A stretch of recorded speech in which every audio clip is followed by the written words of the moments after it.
Ano ang nasa dakong pang paroon? Buhok sa leki-leki? Bunga ng malilikot ng pag-iisip? Alam mo, maraming ang horror stories tungkol sa parte ng katawan na yan. Likha ng balintataw o halaw sa isang daigdig ng kababalaghan? Tema sa mundo ng laser hair removal. Ay kayang ipaliwanag, ngunit alam mong magaganap. Eto na, ang Beauty by O.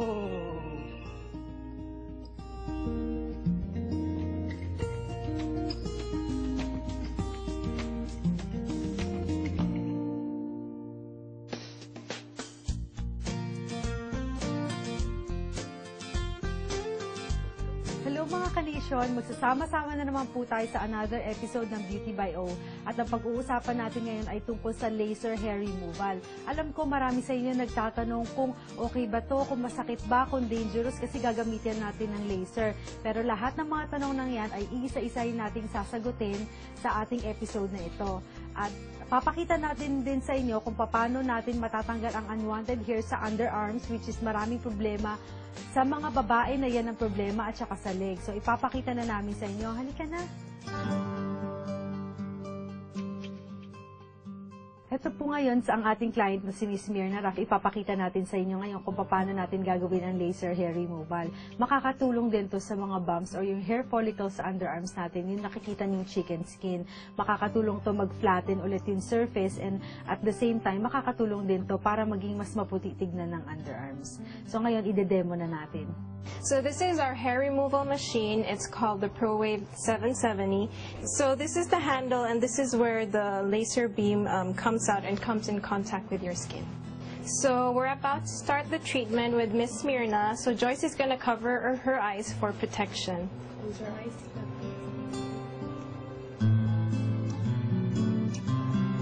And also, before we start with the laser, we make sure that we apply gel so that we won't burn your underarm skin.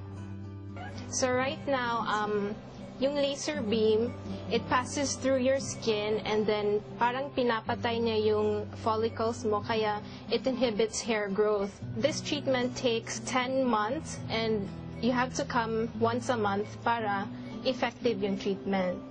Usually, after 4 to 6 treatments, you can see the difference, that your skin is more smoother, and then you notice that the chicken skin, mawawala na siya. Yung mga hair sa legs, yun talaga yung mga common problems ng mga women kasi nakakapagod mag-shave every day.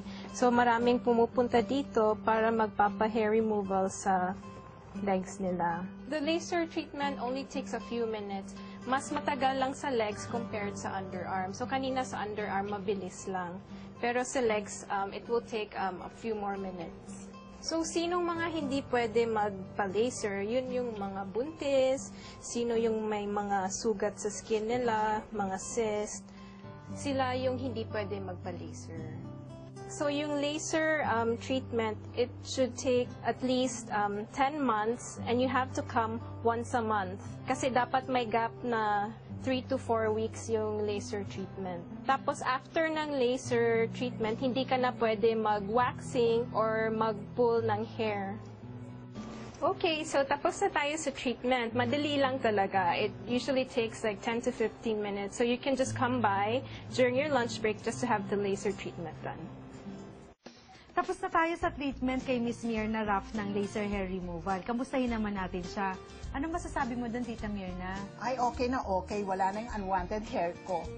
At saka, hindi ko na tinatago ngayon yung arms ko. That's good. So, mga kanisyon, sa inyong mga meron kayong unwanted hair, feel free to visit us dito sa O Skincare at 17808 South Pioneer Boulevard, Suite 112, Artesia, California 90701, or visit us on our website at oskincarespa.com. So, remember, Only O touches my skin. Thank you so much mga ka-nation. Bye! Bye!